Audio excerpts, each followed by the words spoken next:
Another Game of Thrones star speaking out about the disaster known as Season 8. And let me remind you that Benioff and Weiss are now doing a Star Wars movie. Oh, this is going to be beautiful. Now, we've been told that it was a subversion of expectations. We just didn't understand the beauty that Benioff and Weiss gave us with Season 8. Again, if you liked it, that's totally fine. I really have no problem if you liked Season 8.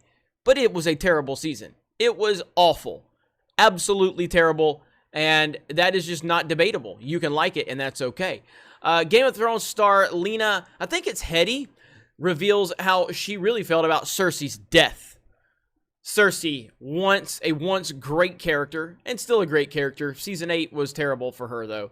Anyone who dipped into the Game of Thrones hashtag on Twitter during the final season, or read some of the reviews, will know that not everyone liked it. Quite a few people really didn't like it, in fact.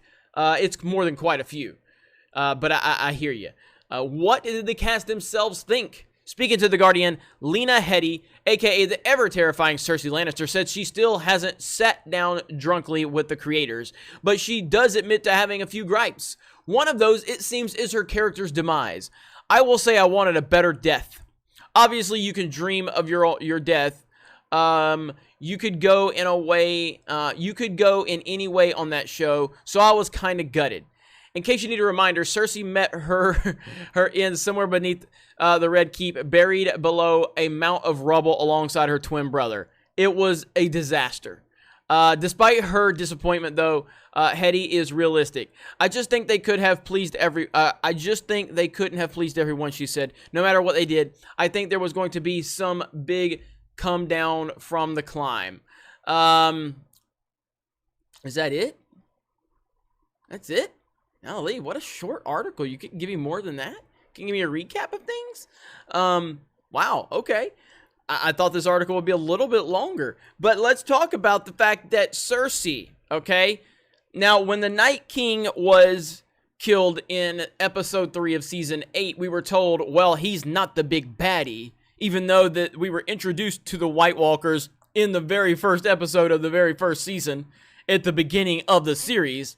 And that entire storyline was, it was never prominently featured throughout the show, but it was there in the backdrop. It was always a thing. It was always something that that the storytelling was built around in some way, shape, or form for the most part.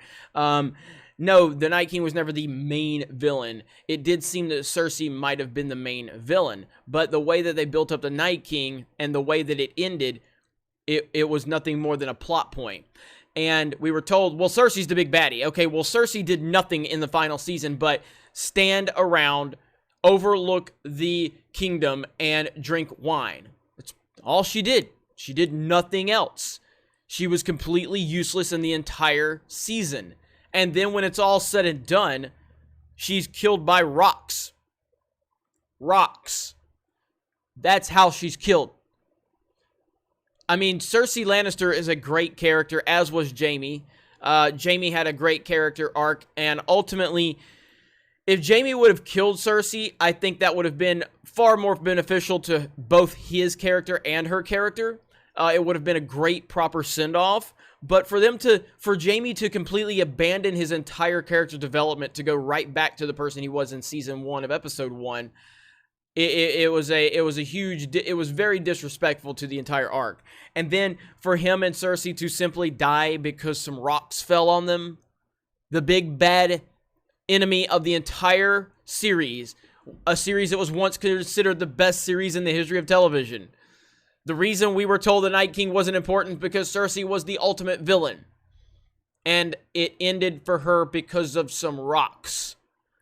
Really. That's where we're at with it. So, she's clearly being as diplomatic as she possibly can, and I totally understand that, but she's not happy, as she shouldn't be, as nobody should be with Game of Thrones Season 8. Again, if you like it, that's fine, but it's not good. It's really, really bad. And we're going to continue to have actors speak out. We've had Sophie Turner. I don't know if Sophie Turner said anything, but I know Kit Harington did. Emilia Clarke has shared her disappointment. We've had several other actors share their disappointment with Season 8. And it is bad. It's really bad. And now moving into Star Wars, this type of stuff is going to follow Benioff and Weiss because they're working on Star Wars now. Now, I've said with Star Wars, hopefully they just go ahead and let Rian Johnson direct their movie because they're producing and writing the movie. So go ahead and let Rian Johnson direct it and let Creed play the opening crawl, just so we can make this the easily the most obviously terrible film ever made. That's what I'm hoping for at this point, because I have no faith in Benioff and Weiss. I have no faith in Lucasfilm. So we might as well just make this as bad as they possibly can to make it entertaining at least. But anyway, that's the latest update. More Game of Thrones actors are speaking out against Game of Thrones, and they should be. What do you guys think about this? Let me know in the comments below. Check out geeksandgamers.com. Check out geeksandgamers.com/store so you can get some of your Geeks and Gamers merch. Hats, hoodies, t-shirts, you name it, we got it. And other than that, you guys have a great day, and we will talk to you later.